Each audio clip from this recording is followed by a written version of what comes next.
이거는 거울 중에 거울입니다. 여러분들이 올바른 마음가짐으로 산상수훈 말씀을 들으면 매 시간이 새로워지는 시간이 될 것입니다.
하나님의 말씀 함께 보시겠습니다. 오늘 우리에게 주시는 하나님의 말씀은 마태복음 5장 20절 말씀입니다. 마태복음 5장 20절 말씀을 다 같이 읽겠습니다. 내가 너희에게 이르노니 너희 의가 서기관과 바리새인보다 더 낫지 못하면 결코 천국에 들어가지 못하리라. 아멘. 이제 담임 목사님께서 나오셔서 수많은 목사와 신자들이 무시하는 예수님 말씀이라는 제목으로 말씀 선포해 주시겠습니다. 이제 우리가 드디어 산상수훈의 척추라고 할 수 있는 본 단락의 마지막 구절에 도착을 했어요. 본 단락이라 그러면 17절에서 20절이죠. 그 20절에 보면 내가 너에게 이르노니 너희 의가 서기관과 바리새인보다 더 낫지 못하면 결코 천국에 들어가지 못하리라, 이런 말씀입니다. 이 구절은 산상수훈의 결론을 미리 보여주고 있어요. 산상수훈의 결론인데 벌써부터 결론이 나왔어요. 7장 21절이랑 표현만 다르지 똑같은 내용입니다. 똑같은 말씀을 예수님 반복하고 있는 건데 산상수훈의 결론입니다. 우리 성도들은 이 구절이 그렇게 이상하지 않아요. 그죠? 또 새로울 것도 없어요. 원래 그렇게 믿고 있고 그렇게 알고 있었어요. 그러나 일부 교회를 제외한 대부분의 타교회 성도들은 이 구절 자체가 충격입니다. 너희 의가 서기관과 바리새인보다 낫지 못하면 결코 천국에 들어가지 못하리라. 이 말씀 자체가 충격이고 굉장히 어떻게 보면 이상한 말씀처럼 그렇게 느껴질 수가 있어요. 이게 실제로 예수님이 한 말씀인데 목사들 중에 이 말씀을 그대로 믿는 사람이 몇 %나 될까? 이 말씀을 안 믿는다는 거예요. 이 말씀을 안 믿으니까 그렇게 겁없이 그런 삶을 산다는 거예요. 신자들도 마찬가지예요, 여러분. 신자들 중에 이 대한민국의 기독교인들 중에 이 말씀을 액면 그대로 믿는 신자들이 몇 %나 될까?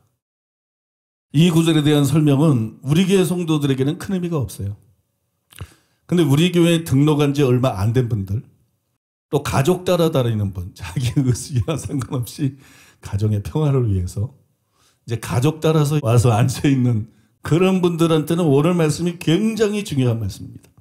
왜냐하면 우리 교회가 어떤 교회인지를 보여주는 거예요. 우리 교회 설교가 얼마나 성경적이고 바르고 우리 영혼에 얼마나 사활적으로 중요한 것인지를 여실히 보여주는 것이 여러분 바로 본문 말씀이에요. 그러므로 그런 분들은 딴 날은 몰라도 오늘 하루만큼이라도 정신을 바짝 차리고 이 설교를 한번 끝까지 들어봐 주시면 자기 영혼에 큰 유익이 되고 복이 될 줄로 믿습니다. 여러분, 혹 지금 우리가 무엇을 다루고 있는지, 설교를 통해서 지금 뭘 다루고 있는지 여러분 다 잊어버렸을 수도 있어요. 응? 그러니까 우리가 마태복음 5장 17절에서 20절을 다룬 지가 벌써 한 달이 넘었어요. 그러니까 6주째 되니까는 우리가 지금 뭘 다루고 있는지 여러분들이 전체적으로 잊어버렸을 수도 있어요. 산상수훈의 본론의 토대가 되는 걸 우리가 다루고 있는 건데, 산상수훈의 본론의 주제가 뭡니까? 서론의 주제는 팔복이었죠. 팔복에서. 산상수훈 본론의 주제는 나는 서기관과 바리새인보다 나은 의를 가지고 있는가, 그겁니다. 그 다음에 17절에서 20절 말씀은 산상수훈 본론 메시지 전체의 토대가 되고 근간이 되는 그런 말씀이에요. 그리고 우리가 지금 뭘 살펴보고 있는 거냐? 17절 27절을 통해서 우리는 이 단락을 통해서 왜 반드시 서기관과 바리새인보다 나은 의를 가져야만 하는가? 딴 교회는 그렇게 안 얘기하는 것 같은데 담임 목사님은 서기관과 바리새인보다 나은 의가 없으면 천국 못 간다. 왜 목사님은 저렇게 말하나? 내가 그렇게 말하는 게 아니고 예수님이 그렇게 말하고 있는 거예요.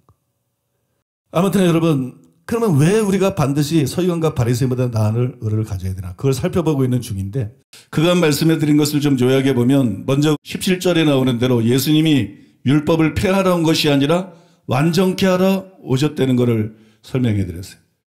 이거를 착각하니까 그냥 믿기만 하면 무조건 천국 간다, 이렇게 되는 거예요.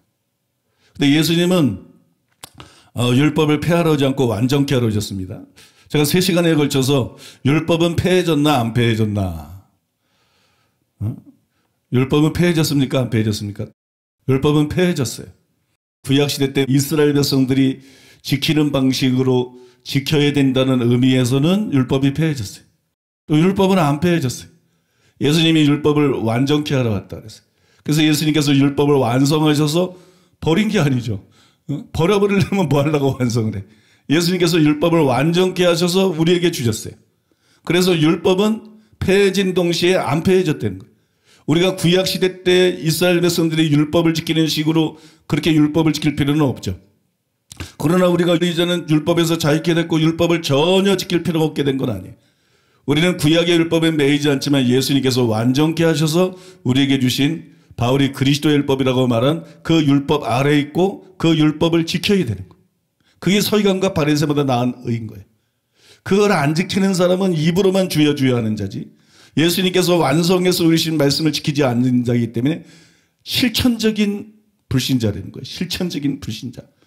이 사람은 목사인데, 이 사람은 선교사인데 불신자였다. 자기는 믿는다고 착각하는데 입으로만 나를 주여 주여 했다. 정말 예수님을 구주와 주님으로 믿지를 않았다. 이해가 되십니까, 여러분? 그래서 율법은 폐해졌나 안 폐해졌나, 그 다음에 의식법만 폐해졌나 도덕법도 폐해졌나. 의식법은 십자가 부활 뭐 이런 예언의 그림자로 예표한 걸 성취하는 걸 통해서 예수님께서 성취하시고, 또 이제 도덕법은 그 뜻을 분명하게 드러내심으로써 예수님께서 완전케 하셨다. 그래서 율법은 다 폐해지고 율법은 또 다 완전케 됐다. 믿습니까? 그 다음에 세 번째로는 율법을 완전케 하신다는 것은 무슨 뜻인가? 선지자만 예언하는 게 아니라 율법도 예언을 하는 거예요. 그래서 예수님이 율법이 예언한 것이 세례 요한까지니, 율법도 예언하는데 십계명은 예언을 안 해요. 도덕법은 예언을 안 하는데 의식법이 예언을 하는 거예요. 의식법이 제사 드리는 것부터 뭐 안식일, 절기 모든 게 다 예수님을 예표하고 있는 거거든요. 믿습니까? 그래서 의식법을 예수님께서 십자가를 지시고 부활하시고 모든 일을 행하심으로써 다 이루신 거예요. 의식법을 다 이룬 거예요. 그게 복음이 된 거예요. 그다음에 여러분 또 예수님께서 21절에서 48절에서 살인하지 말라, 이거는 이런 뜻이다. 간음하지 말라, 이건 이런 뜻이다. 도덕법들을 또 다 완전케 하신 것이. 믿습니까? 그래서 율법은 폐한 것이 아니라 율법은 주님께서 완전케 하셨는데, 율법 전체를 완전케 하셨는데 그 한 부분이 복음이고, 그래서 우리가 복음을 믿어야 되는 것이고, 또 예수님이 율법을 폐하지 않고 완성하실 때 의식법만 완성한 것이 아니라 도덕법도 완성하셨으므로 우리는 예수님을 믿을 뿐만 아니라 당연히 그 예수님이 완성하신 도덕법들을 지켜야 되는 것이. 믿습니까? 요거를 사도 바울이 그리스도의 율법이다 그렇게 불렀다는 거예요. 사람들이 모세 율법밖에 없는 줄 알아요. 모세가 시내에서는 하나님께 율법을 받아가지고 이스라엘 백성들에게 줬고 이스라엘 백성들은 그걸 지켜야 됐어요. 그죠? 지키지 않으면 내 백성 가운데 끊어지리라, 멸망받는 겁니다, 여러분. 단순히 학자들이 막 착각하는데 복과 저주만 받는 줄 아는데 그 복과 저주의 내용이 결국은 멸망받는 게 포함되어 있는 거예요. 신약시대 때도 마찬가지예요. 우리가 여러분 구약시대 때는 의식법을 통해서 구약 이스라엘 백성들이 예수님을 믿은 것이에요. 믿습니까? 그래서 구원을 받은 것이. 근데 이제는 완성된 그 예수님의 십자가 부활을 믿음으로써 우리가 예수님을 믿는 거예요. 그럼 우리는 무조건 천국 가느냐? 그게 아니죠. 우리가 진짜 믿는 사람이면 예수님의 구주로 그 의식법을 성취한 십자가의 보혈 공로를 믿었을 뿐만 아니라 우리가 예수님을 주님으로 모셨으니까. 믿습니까? 당연히 주님 말씀대로 살아야 되죠. 그러니까 그리스도 율법대로 살아야 되죠. 이것이 기독교다. 이것이 신앙생활이다. 그 다음에 다음으로 저는 18절 통해서 놀라운 선언을 했어요. 이 단락은 율법이 아니라 복음이다. 단순히 율법 얘기가 아니라 지금 예수님이 복음을 얘기하고 계신 것이다. 그걸 말씀드렸어요. 왜냐하면 의식법을 다 이룬 것이 결국 십자가 부활이고 그게 복음이기 때문에, 그러므로 그리스도의 율법대로 살고 서기관과 바리새인보다 나은 일을 가져야 된다는 것은 율법적인 요구를 하고 있는 게 아니다. 이것이 복음의 요구라는 것입니다. 믿습니까? 그리스도께서 완성한 율법을 지켜라.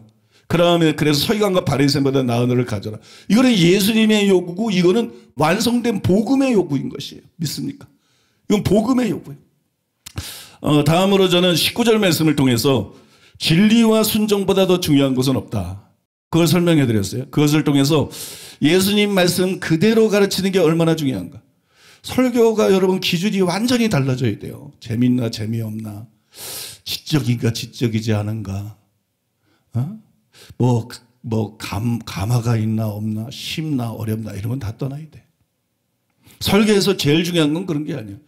예수님이 말씀한 그대로 가르치나 안 가르치나. 뭐 그거 안 하면 설교할 필요가 없는 거야. 예수님 말씀이 생명인 것인데 믿습니까?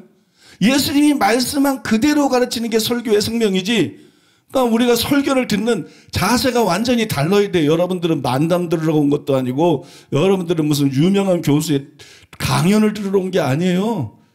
성경에서 예수님이 말씀한 대로 가르치나 안 가르치나. 믿습니까? 성경에서 예수님이 말한 대로 말하나 안 하나. 성경에서 사도들이 말한 대로 가르치나 안 가르치나. 설교의 핵심은 바로 그것입니다. 그러니까 설교를 예수님의 말씀 그대로 가르치는 게 얼마나 중요한지. 그 중에 작은 거 하나만 버리고 가르쳐도 이 설교자는, 이 목사는 천국에서 제일 작은 자가 된다. 예수님이 이렇게 경고하셨을 정도로. 그 다음에 잘 가르칠 뿐만이 아니라 그걸 행하며 가르치는 게 얼마나 중요한지. 신자든 목회자든 하나님의 말씀을 알 뿐만 아니라 그 말씀대로 살아내는 것이 얼마나 중요한지. 믿습니까? 예수님은 대학 교수가 아니에요. 예수님은 우리의 주님이세요. 예수님은 주권을 갖고 계세요. 예수님은 우리에게 명령하는 분이에요. 예수님은 우리에게 복종을 요구하는 분이에요. 믿습니까? 예수님이 가르칠 때는 그대로 살려는 거지. 그거 깨닫고 단순히 이해하고 있어야 되는 게 아니에요. 그러니까 진리와 순종이 얼마나 중요한가. 그걸 지난 시간까지 여러분들에게 말씀을 드렸어요. 그리고 드디어 우리는 이 중요한 단락의 결론이 되는 마지막 구절에 도달을 했습니다. 그래서 지금부터 그걸 여러분들에게 설명해 드리고자 합니다. 내가 너희에게 이르노니 너희가 서기관과 바리새인보다 더 낫지 못하면 결코 천국에 들어가지 못하리라. 여러분 이 구절은 정말로 사활적으로 중요한 말씀. 근데요 설교자들이 얼마나 그 의미를 희석시키고 왜곡시켜서 이 구절을 폐하는 죄를 범하고 있는지 몰라요. 그래서 그 자신도 지옥에 가요. 준비가 안 돼서. 그래서 그 교회 많은 성도들이 또 지옥 가는 이런 불행한 일들이 그냥 한국교회뿐만 아니라 전 세계 교회에서 대대적으로 일어나고 있는데 이게 여러분 정말 통탄할 일이 아닐 수가 없는 거예요. 너무나 많은 목사들이 이 사활적으로 중요한 말씀을 자꾸 그냥 왜곡해. 그냥 오직 믿음밖에 아는 게 없어가지고 한 번 구원 영원한 구원밖에 아는 게 없는데 이게 갑자기 무슨 얘기야. 그러니까 이게 설마 문자 그대로 그런 의미겠어. 그리고 자꾸 다른 의미로 왜곡시켜가지고 결국 예수님의 이 말씀을 성경에 뻗젖이 있는데 읽으면서도 그 의미는 전혀 성도들에게 전달이 안 돼요. 그러니까 이 말씀이 폐해진 거지. 그 한 예를 스칸 맥나이트는 이렇게 소개를 했어요. 개신교인들은 이 말씀의 의미를 곡해해서 예수님의 말씀 속에 든 가시를 굉장히 손쉽게 제거해버리기도 한다. 이를테면 예수님의 진짜 의도가 그의 제자들이 더 많이 행해야 한다는 의미가 아니라 서기관과 바리새인들은 그들 자신을 신뢰하지만 그의 제자들은 그리스도의 의를 신뢰해야 한다는 의미라는 식이다. 여러분 이해하셨겠지만 간단한 얘기입니다. 너희 의가 서기관과 바리새인보다 낫지 못하면 결단코 천국에 들어가지 못한다. 이거는 우리가 말씀대로 사는 걸 말하는 게 아니고 예수 믿음으로 받게 되는 의롭다함을 말하는 거다. 요렇게 이 말씀을 해석하는 사람들이 많다. 이건 엉터리 이런 엉터리 해석이 있을 수가 없어요. 이건 완전히 여러분 완전 엉터리 해석이에요. 문맥을 무시하고 그냥 자기에게 주입이 된 교리에 맞춘 이건 완전히 엉터리 해석이에요. 여러분 이런 해석은 가장 최악의 해석 중에 하나예요. 세계적인 신학자 중에 D.A. 카슨이라고 유명한 학자가 있는데 이 사람이 성경을 연구하면서 보니까 너무 이제 목회자들이나 학자들이나 성경을 오해하고 착각하고 잘못 해석하는 것이 너무나 많은 거예요. 그래가지고 이 사람이 이제 주로 목회자들이 잘못 해석하는 그런 성경 구절들만 전부 집중해서 연구를 해가지고 성경 해석의 오류라는 유명한 책을 써냈어요. 그 성경 해석의 오류에서 바로 이 문제를 다루고 있어요. 거기서 이렇게 썼어요. 바울이 디카이오를 의롭다하다라는 뜻으로 사용하고 종종 디카이오시네, 디카이오시네는 디카이오하고 비슷한 단어인데 이거는 이제 의라는 단어예요. 의. 디카이오시네를 칭이란 뜻으로 사용하기 때문에 많은 학자들은 다른 성경 기자들이 사용할 때조차도 그 의미를 그 용어에 적용해 왔다. 예를 들어 많은 학자들이 마태복음 5장 20절에 나오는 디카이오시네에도 칭의를 뜻한다고 생각한다. 우리가 지금 다루고 있는 구절이죠. 여기 너희 이게 칭의를 뜻한다고 생각한다는 거예요.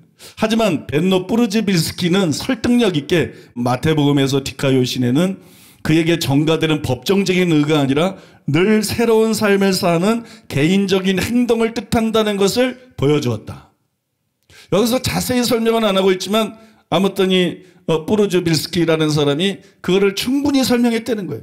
서기관과 바리새인보다 나은 의는 다른 의가 아니라 예수님께서 완전케 하신 율법, 그걸 지키는 것이잖아요. 그죠? 그러니까 이것이 예수 믿을 때 뭐 의롭다 안 받는 거, 그걸 말하는 거 아니죠. 그걸 말하는 게 아니고 우리가 그 말씀을 삶 속에서 실제로 지켜나가는 걸 말하는 거예요. 그게 서기관과 바리새인보다 나은 의예요. 더글라스 헤어도 단호하게 이렇게 말했어요. 20절은 율법의 권위에 대한 이 계획적인 진술의 결론으로서의 역할뿐만 아니라 뒤이어지는 반제들에 대한 서론의 역할도 한다. 17절에 20절, 여기에 20절 말씀은 결론이죠. 그죠? 또 21절에 48절에 6가지 반제, 6가지 그 계명의 의미가 뭔지를 분명하게 드러내시는데 그것의 서론이죠. 왜냐하면 서기관과 바리새인보다 나은 의를 실제적으로 보여주는 게 그 5가지 반제이기 때문에 거기에 대한 서론 부분이죠.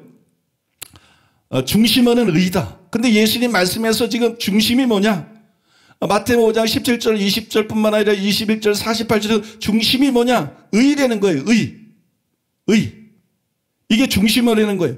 여기서 하나님의 구원의 의 또는 믿음으로 말미암는 의에 대한 암시는 전혀 없다. 칭의 말하고 있는 거 아니라는 거예요.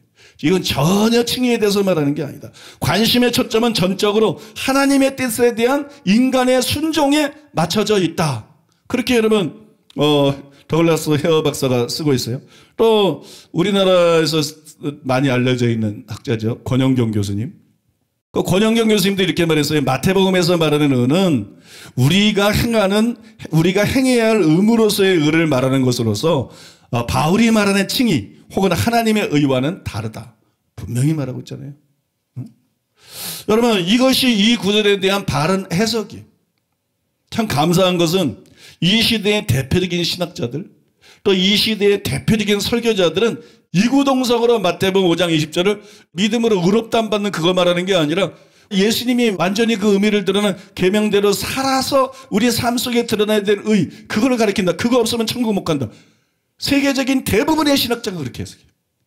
그래서 세계적인 대부분의 설교자들이 여러분 이걸 그렇게 해서 세계적인 신학자들, 세계적인 설교자들의 책에 보면 이구동성으로 이 구절을 제가 여러분들에게 전하는 것처럼 정확히 그렇게들 설명하고 있어요. 정확히 그렇게들 해석하고 있어요. 그래서 그거를 여러분들이 확인을 해야 돼요. 확인.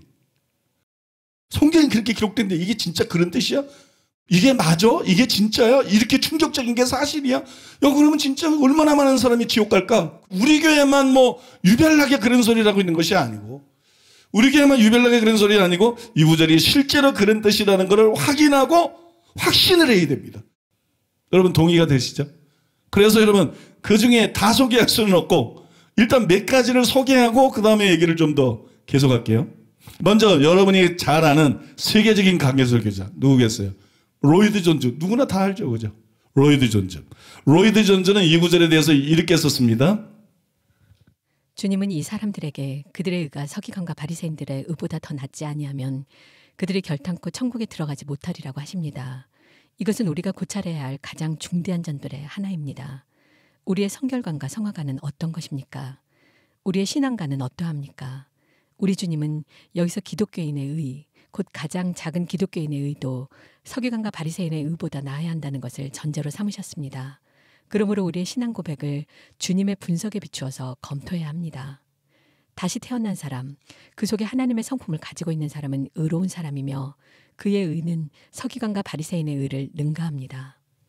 그러니까 여러분 이번 요약을 해보면 오늘 20절 말씀을 말하면서 뭐라 그래요? 우리의 성결관은 뭐냐? 우리의 성화관은 뭐냐? 더 나아가서 우리의 신앙관은 뭐냐? 도대체 믿음이 뭐라고 생각하느냐? 그래서 가장 작은 기독교인의 의도 서기관과 바리새인보다 나아야 된다. 그래야 그게 기독교인이다. 예수님이 그걸 전제로 말씀했다. 그래서 우리의 신앙 고백을 이것에 비춰봐야 된다.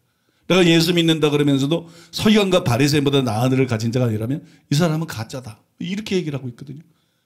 그 다음에 중생한 사람은 의로운 사람이다. 그런 그의 의는 서기관과 바리새인의 의를 능가한다. 즉 중생한 사람이 가지고 있는 의는 서기관과 바리새인보다 나은 의다. 이게 무슨 말입니까 여러분? 서기관과 바리새인보다 나은 의를 갖고 있지 않으면 거듭난 사람이 아니다. 하나님 자녀가 아니다. 그런 사람은 천국에 못 들어간다. 그 얘기하고 있는 거잖아요 여러분. 그죠? 보세요. 이렇게 얘기하고 있잖아요. 또 금세기 최고의 복음주의 신학자로 평가받고 있는 존 스토트. 존 스토트도 이 구절에 대해서 이렇게 썼어요. 제가 읽을게요. 예수님이 그리스도의 의가 바리새인의 의를 능가해야 한다고 말씀하셨을 때 이는 그리스도인의 의는 율법이 함축하는 모든 것을 피하지 않고 받아들인다는 의미이다.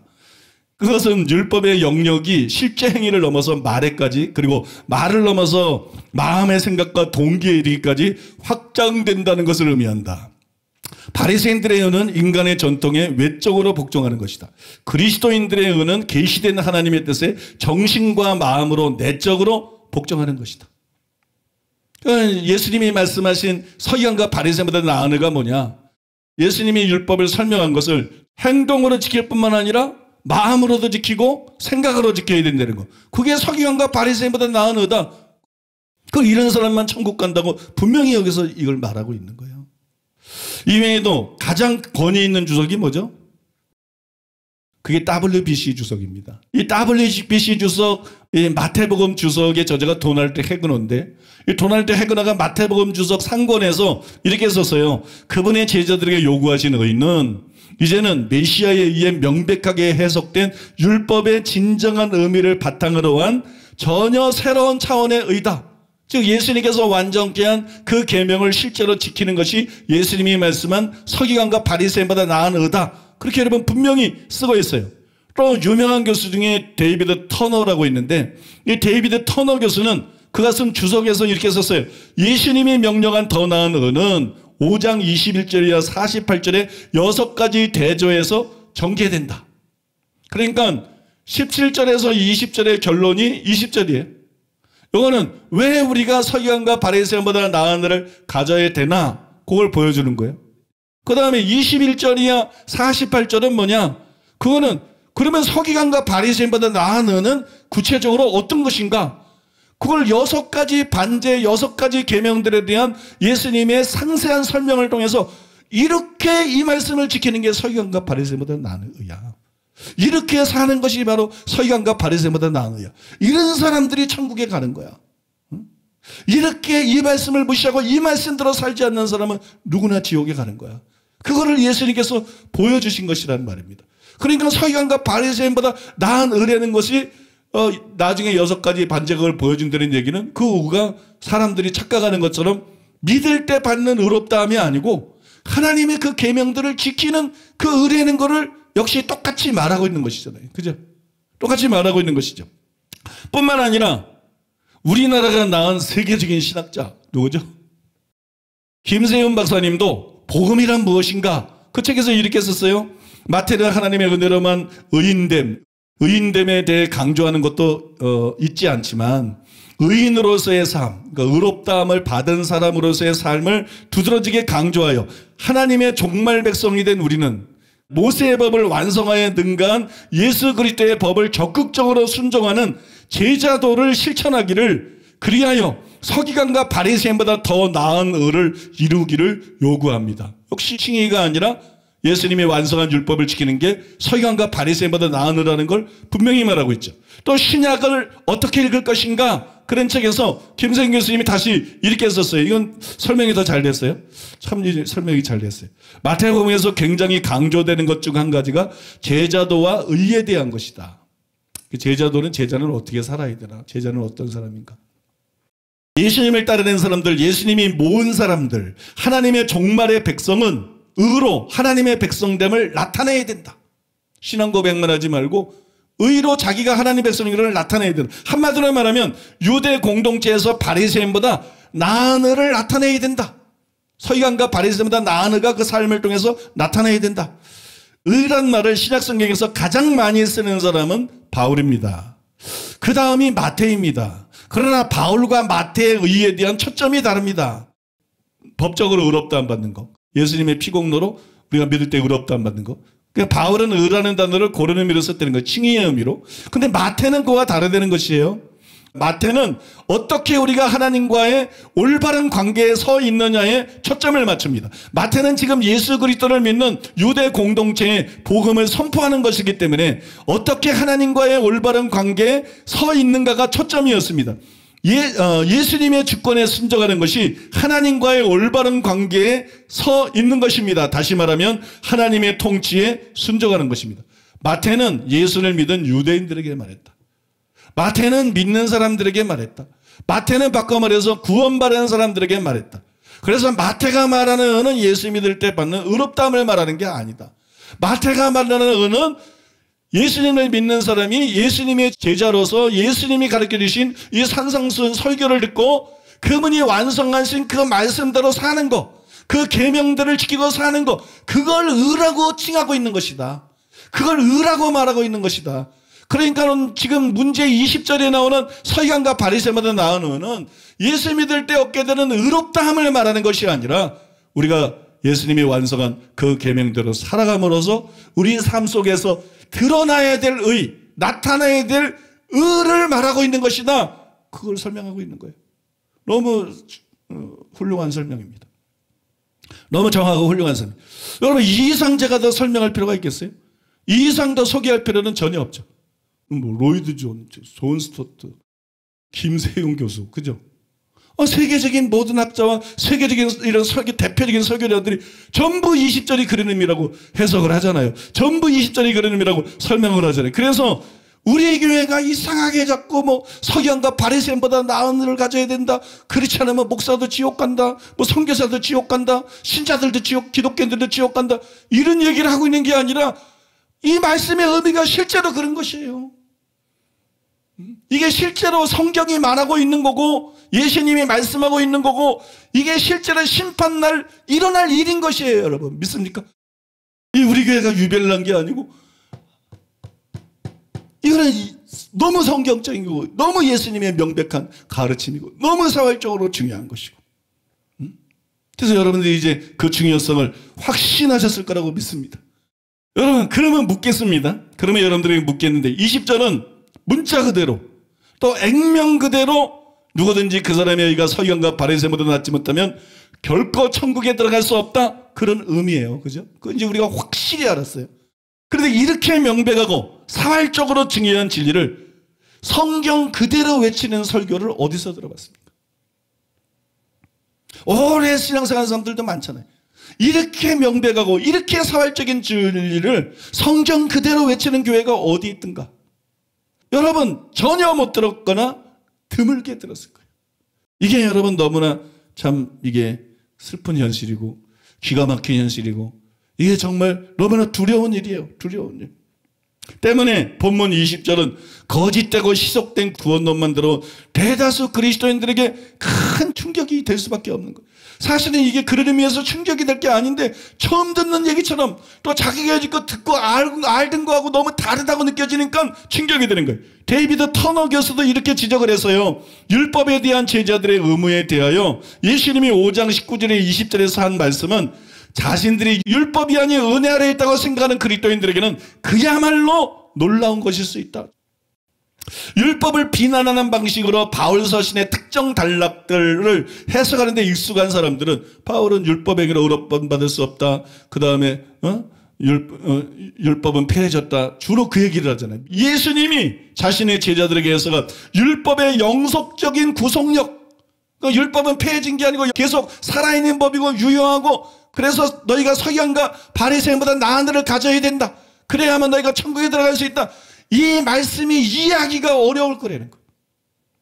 거듭말하지만 이 구절이 이렇게 충격적이고 이 구절이 이렇게 받아들이기 어려울 수밖에 없는 이유는 내용이 중요하기 때문이기도 하지만 설교자들이 하나님의 말씀을 예수님의 말씀을 예수님이 말한 그대로 너무 안 가르쳐 왔기 때문인 것이죠. 주님 말씀을 깨닫지 못하고 성경대로 가르치지 않았기 때문에 이런 일이라는 거예요. 제가 울산에서 목회할 때의 일이었어요. 한 번은 울산 극동방송에서 방송 순회 예배를 우리 교회에서 드리고 싶다 그래서 이제 왔는데 제가 바로 본문을 가지고 설교를 했어요. 그러면 설교 끝나고 났더니 뭐 프리칭이라는 목회자 설교 전문지인데 그 설교가 소문이 나가지고 그 이달의 설교로 싣고 싶다고 와서 그 이달의 설교로 그 원고가 실렸어요. 근데 이제 설교가 끝나고 나서 이게 이제 방송으로 나갔잖아요. 그때 라디오 방송이었어요. 극동 방송이 라디오 방송국이었는데 그게 이제 울산 지역으로 나가는 라디오 방송이 나갔어요. 그 방송이 나가고 난 다음에 다음날 PD가 전화가 왔어. 지금 방송국이 마비가 됐다는 거야. 목사님 지금 방송국이 목사님 설교 때문에 마비가 됐습니다. 왜냐면은 이게 뭐 방송국이 마비가 될 정도로 사방에서 전화가 오는데 그 설교 다시 들을 수 없느냐. 그 설교 테이프 구할 수 없느냐. 이런 설교는 처음 들어봤다. 응? 그래서 방송국 PD가 자기 방송국 사상 이런 일이 처음이라고 그냥 난리가 난 거예요. 여러분 이게 뭘 뜻하는 거예요? 슬프게도 수많은 목회자들이 이 중요한 구절을 성경 그대로 가르치지 않았다는 거예요. 너무나 많은 성도들이 너무나 많은 기독교인들이 서기관과 바리새인보다 나은 의를 가져야 천국에 들어간다는 이 중요한 진리를 모르고 살고 있다는 거예요. 이게 정말 끔찍하고 무시무시한 일 아니겠어요, 여러분?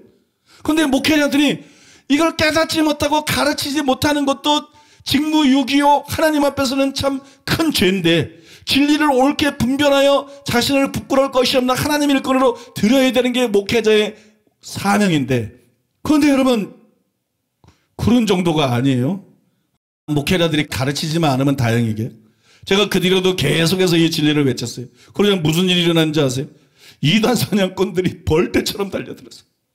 이단 사냥꾼들이 저를 율법주의 이단으로 매도를 하는데 얼마나 상상도 못할 악의적인 정말 악마적인 거짓말들을 지어내는지 새빨간 거짓말을 지어내서 막 공격을 하는데 여러분 여기에 거대 교단들이 사실조사도 전혀 하지 않고 전화 한 통 없었어. 서면조사도 없고 나를 부른 적도 없었어. 그리고 새빨간 거짓말 가지고 사실 아닌 거 가지고 그냥 이단이라 막 때렸는데 여러분 그들은 제가 본문 20절에 근거해서 서기관과 바리새인보다 나은 의가 없으면 천국에 들어갈 수 없다. 이렇게 설교한 것을 가지고 율법주의 혹은 신율법주의로 매도를 했어요. 이게 얼마나 말이 안 되는 얘기예요. 이거는 예수님이 하신 말씀이잖아요. 그리고 여러분 소개해드렸잖아요. 세계적인 설교자들, 세계적인 신학자들이 이구동성으로 이거는 실제로 예수님이 완성하신 그 율법을 지키는 것을 말하는 것이다. 그렇지 않으면 천국에 못 들어간다는 것이다. 로이드 존스, 존 스토트, 김세윤 세계적인 학자 다 얘기를 하는 건데 내가 얘기했더니 이단이라는 거야. 그럼 왜 로이드 존스는 이단이 아니고 왜 존 스토트는 이단이 아니고 왜 D.A. 카스도 이단이 아니고 김세윤도 이단이 아니고 권영경 교수도 이단이 아니고 나만 이단이야? 더 기가 막힌 건 뭔지 아세요 여러분? 이 말씀을 하신 분은 예수님이잖아.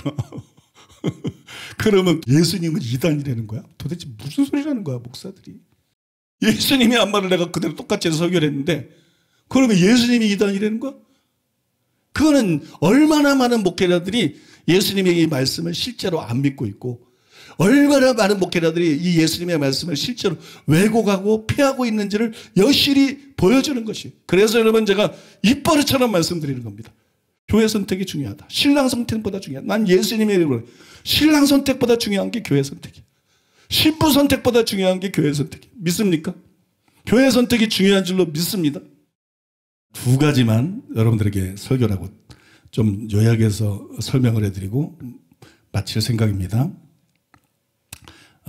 이제 제가 말씀 들으신 건 바로 전절 19절에 보면 예수님이 뭐라면 율법의 지극히 작은 계명 하나라도 폐하거나 어기면 천국에서 지극히 작은 자가 된다. 그렇게 말씀하셨어요. 그죠?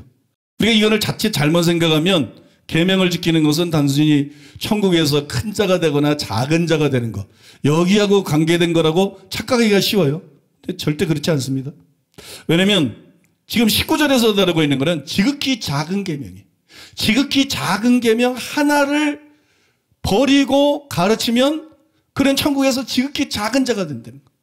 그런데 큰 계명들을 말하고 있는 게 아니에요. 크고 중요한 계명들을 버리고 그걸 가르치지도 않고 그걸 지키지도 않아도 천국에서 최소한 작은 자가 될 수 있다. 이런 뜻이 아니라는 것이에요. 그 증거가 뭐냐면 여러분 우리가 이것을 이달락 직후에 나오는 첫 번째 반제와 두 번째 반제에 나타나 있는 예수님의 지옥을 경고하는 말씀을 통해서 알 수 있는 겁니다. 마태복음 5장 21절이야 30절까지 보면 예수님께서 살인하지 말라는 계명을 해석하시면서 뭐라느냐, 나는 너에게 이르노니 형제에게 노하는 자마다 심판을 받게 되고 형제에 대하여 라가라는 자는 공회에 잡혀가게 되고 미련한 놈이라 하는 자는 지옥불에 들어가게 되리라. 이거는 지극히 작은 계명이 아닙니다. 10계명에도 나와 있는 계명이니까 이건 지극히 작은 계명이 아니라 큰 계명이에요. 근데 이 계명 어기면 어떻게 된다 그랬어요? 지옥불에 들어가게 되리라. 그 다음에 간음하지 말라, 이 계명에 대해서도 예수님이 똑같이 말해요. 여자를 보고 음욕을 품은 자마다 간음한 거다 그러면서 바로 경고하시기를 내 눈이 너를 범죄하거든 빼버려라. 네 눈으로 여자 보고 막 음욕 품고 그럴 바에는 차라리 눈 빼버려라. 그리고 지옥 가지 말고 천국 가라. 네 손이 너를 범죄하게 하거든 잘라버려라. 그 손으로 간음죄 저짓고 그러고 그럴 바에는 차라리 손을 잘라버려라. 그리고 지옥 가지 말고 천국 가라. 그러니까 19절이 전혀 그런 의미가 아니라는 거죠. 분명히 예수님이 이 계명들을 어기면 지옥에 가게 된다고 경고를 하셨어요. 그러므로 오래전부터 교회 안에 널리 퍼져 있는 믿기만 하면 행함이 없어도 적어도 천국에 간다, 이걸 부끄러운 구원사상이라고 그러는데 이거는 잘못된 것입니다. 이거는 진리가 아니에요.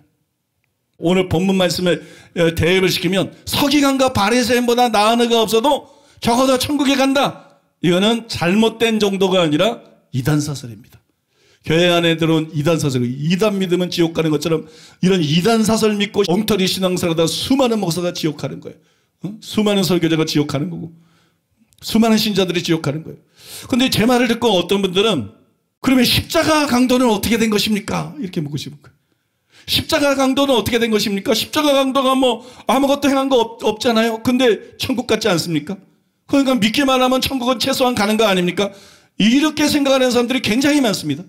여러분 성경을 똑바로 보면 마태복음 27장에 보면 예수님이 가운데 십자가에 못 박히고 좌우에 강도가 못 박혔는데 처음에는 둘 다 욕을 했어요. 그게 나와 있어요. 십자가의 강도들도 이와 같이 욕하더라. 그러니까 두 강도가 다 욕을 했어요. 예수님을 비난하고 욕했는데 근데 예수님께서 그 사이에 기도를 하십니다.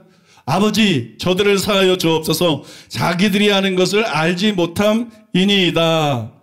이 기도에 아마 감동을 받은 것 같아요.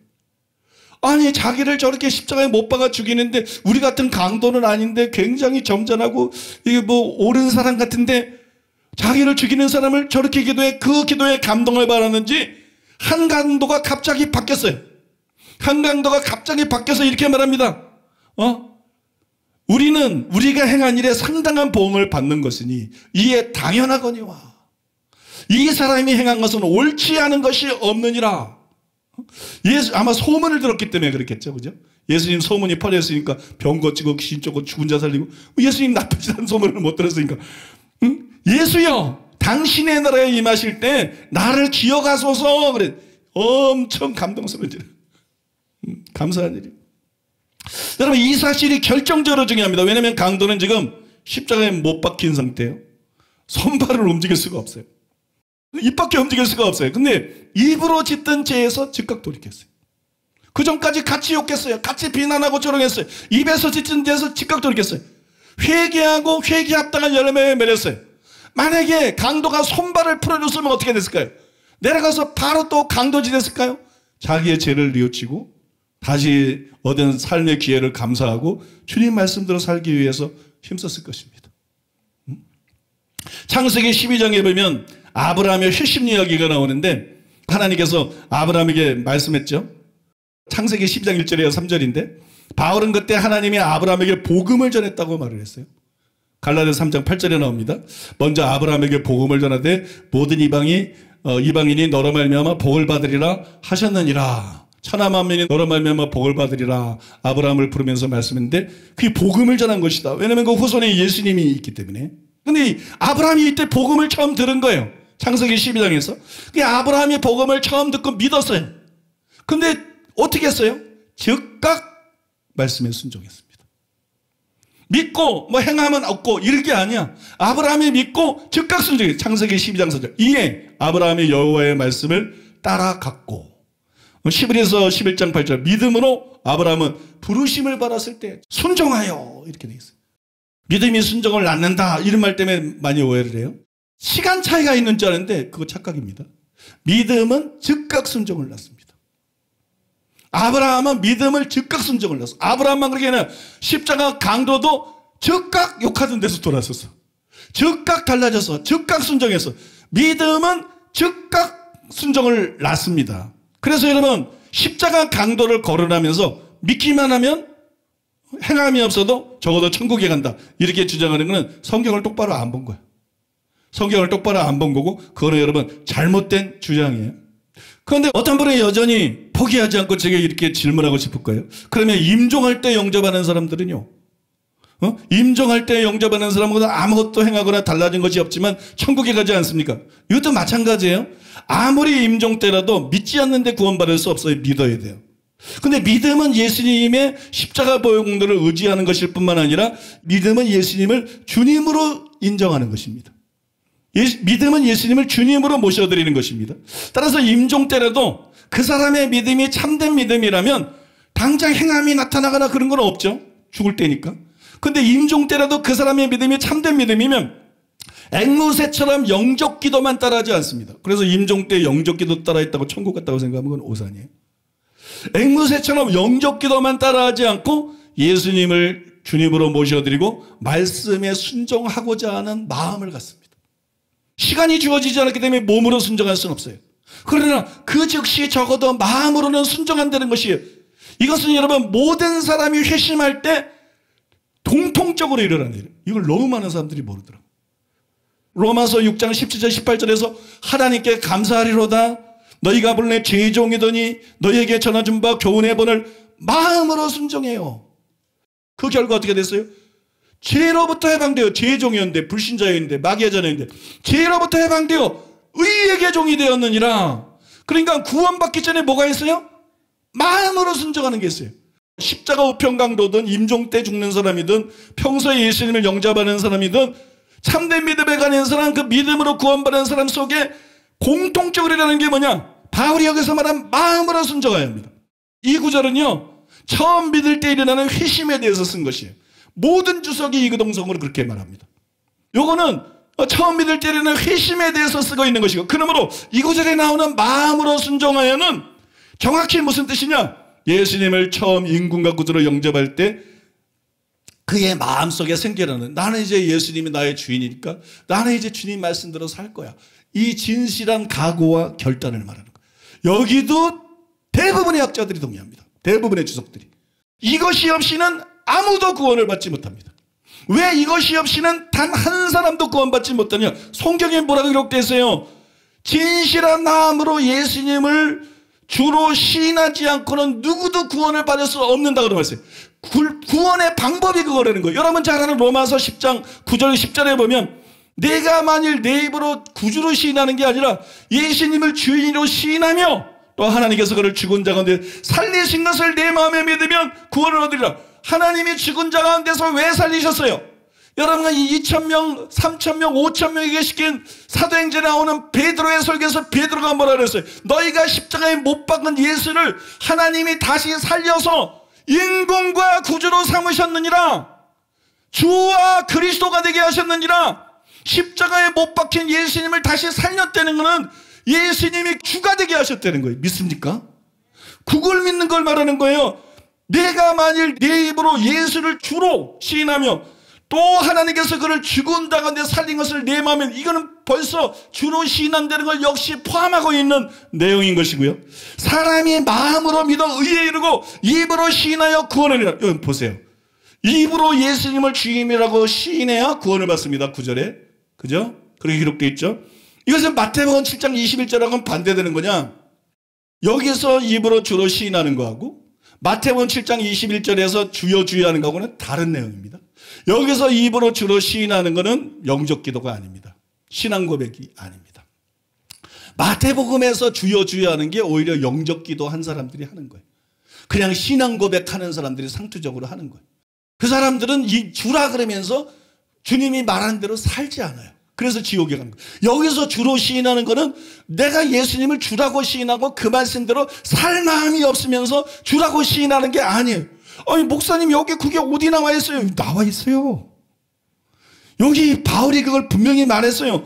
여러분 9절에서 내가 만일 내 입으로 예수를 주로 시인하며 시인해야 구원받아 이러잖아요. 그 10절에 사람이 마음으로 믿어 의에 이르고 입으로 시인하여 구원하느니라. 여러분 시인하기 전에 뭐가 있어요? 마음으로 믿는 게 있어. 사람이 마음으로 믿어 의에 이르고. 너무 중요한 거예요 여러분. 사람이 먼저 마음으로 믿어. 아 예수님은 구주이실 뿐만 아니라 예수님은 임금이시구나. 예수님은 나의 주인이시구나. 나는 이제 주의 것이구나. 나는 이제 주의 종이구나. 이 진리를 깨닫고 복음을 듣고 먼저 마음으로 믿어. 먼저 마음으로 믿어. 그 다음에 마음으로 믿은 걸 입으로 시인한다 그랬어. 그러니까 이 사람이 복음을 진짜 이해한 거예요. 복음을 진짜 이해한 거. 아 그래서 예수님이 누구신가? 예수님은 하나님의 아들이시고 예수님은 메시아이시고 예수님은 나의 구주이시고 예수님은 나의 주님이시구나. 믿습니까? 이거를 깨닫고 나는 그렇다면 이제 주님 뜻대로 살아야지. 나는 그렇다면 이제 주님을 위해서 살리라. 이게 벌써 마음에 깨달아지고 믿어진 거야. 그 다음에 입으로 시인다는 거야. 예수님은 나의 주님입니다. 이해가 되십니까 여러분? 그래서 여러분 입으로 시인하면 구원받는다 그러고 마태복음 7장 21절은 나더러 주여 주여 하는 자보다 천국에 다 가는 게 아니라고 말하고 있는 거예요. 아버지 뜻하는 것에 들어가려. 그거랑 요거랑 똑같은 말인 거야. 그러므로 이것은 여러분 임종 때 믿는 자들에도 예가 아니라는 거예요. 마음으로 믿고 입으로 시인하고. 믿습니까? 이건 임종 때 믿는 자들에게도 예가 아니다. 일례로 여러분 십자가 강도 한번 생각해 보세요. 십자가 강도는 임종 때 믿은 사람 아닌가 그 사람도? 십자가에서 달려서 이제 형집행하고 죽어가는 사람들. 십자가 우편 강도도 임종 때 죽은 사람이에요. 근데 강도가 뭐라고 말했어요? 너무 놀라워. 아까 강도가 뭐랬어? 우리가 행한 것은 다 뭐 악한 것이지만 강도가 그 말하는 게 쉬운 자세요. 바리새인도 그 얘기를 안 해. 성직자들도 종교인들도 그 얘기를 안 해. 근데 강도가 그 얘기 쉬워요? 이게 심령이 가난해진 거예요. 심령이 가난해진 거. 이해하십니까? 심령이 가난해지고 애통하는 마음이 임한 거예요. 그 다음에 더 놀라운 거는 내가 아침에 이 원고리는데 갑자기 성령께서 어떤 부분을 말씀하시냐면 강도가 뭐라 그랬는지 알아? 야 강도가 십자가에서 뭐라 그랬는지 알아?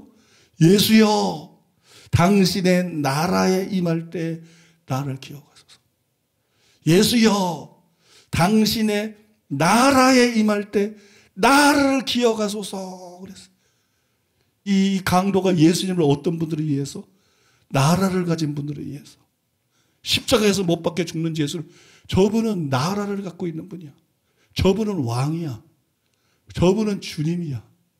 저분은 왕이고 저분은 주님이야. 저분의 나라가 있는데 그 나라는 이 세상 나라가 아니야. 죽고 난 다음에 갈 수 있는 나라야. 하나님의 나라야. 천국이야.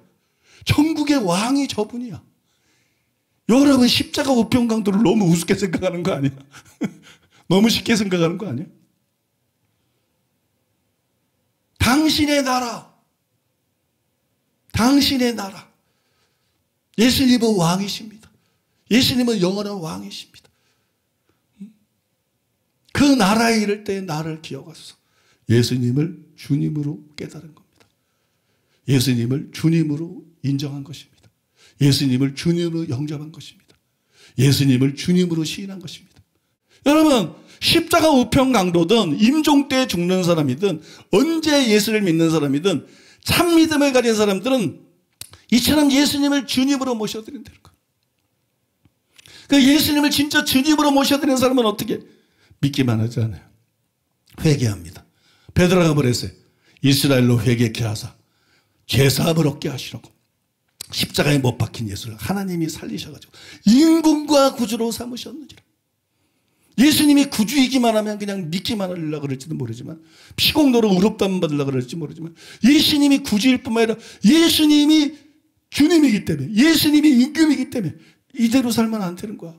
예수 믿는다 그러면서 똑같은 삶은 안 되는 거예요. 전과 똑같은 삶은 안 되는 거예요. 예수 믿는다 그러면서 이제 달라져야 되는 거예요. 믿습니까? 예수님을 구주로만 알기 때문에 가짜 신자들이 너무 많이 나오는 거예요. 예수님이 임금인 걸 알지 못하기 때문에 그 진리를 너무 가볍게 여기기 때문에 목사들이 맨날 믿음 얘기만 하고 회개를 강조하지 않는 거예요. 그러나 세례 요한도 예수님도 베드로도 바울도 그 첫 메시지가 전부 회개였고 그들은 회개를 강조하고 회개를 외쳤어요. 사랑하는 여러분, 이제 분명히 아시겠습니까? 오늘 본문 말씀, 예수님의 말씀은 진짜입니다. 내가 진실로 너에게 이르노니 너의 의가 서기관과 바리새인보다 낫지 못하면 결코 천국에 들어가지 못하리라. 예수님이 완성하신 그 율법대로 지키는 것이 서기관과 바리새인에 나오는데 우리는 반드시 그 말씀에 순종하고 우리는 반드시 그 말씀을 지키는 삶을 필사적으로 살아가야 되는 거야. 믿습니까? 가능해 불가능해 그렇게 배부른 소리 하지 마. 힘들어 안 힘들어 뭐 가능해 불가능해. 여러분 그런 배부른 소리 하지 말고 우리는 여러분 무조건 필사적으로 죄를 해결하고 우리는 무조건 필사적으로 주님 말씀대로 살고 그래서 서기관과 바리새인보다 나은 애가 되어야 될 줄로 믿습니다. 그 다음에 믿음으로 구원받는 거니까 믿기만 하면 말씀대로 살지 못하도 최소한 천국은 간다. 괴물 같은 이 교리 이런 말에 절대로 미혹되는 일이 없으시기를 바랍니다. 예수님이 주님인 것을 인정하시기 바랍니다. 예수님이 주님인 것을 깨닫고 예수님이 주님인 것을 인정하고 내가 이제 주의 말씀대로 살겠다는 의지를 확실히 가지시기를 바랍니다. 그런 결단을 확실하게 내리시기 바랍니다. 죄를 회개하시기 바랍니다. 믿기만 하면 내가 이런 죄 가운데서라도 천국에 있다는 망상을 버리고 그게 바로 지옥 가는 넓은 길인 것을 깨닫고 여러분 죄를 심상히 여기지 말고 죄를 반드시 회개하고 끊어버리고 그리고 여러분 우리 힘으로 안 된다 할지라도 말씀으로 자꾸 도전받으면 됩니다. 그 다음에 성령 의지하면 됩니다. 그리고 기도하고 하나님께 의지하고 하나님께 호소하면 됩니다. 믿습니까? 됩니다. 그래서 여러분 다 하나님 말씀대로 잘 살다가 한 사람도 빠짐없이 지옥에 가지 말고 꼭 천국에 가는 여러분 되시기를 예수님의 이름으로 축복합니다.